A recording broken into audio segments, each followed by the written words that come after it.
ngoba unamandla okuva kodwa ngoba uzohlala emthandazweni ngoba isikhathi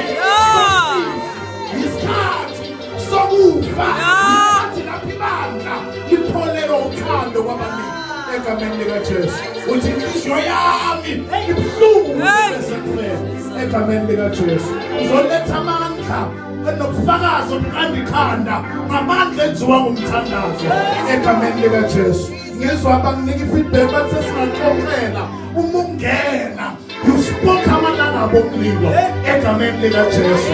It's because it's in prayer namandla okuhlala ekukholweni bathandekayo. They may do anything with your life but uma uncikile umthule wena kaNkulunkulu your life will endure. Hallelujah.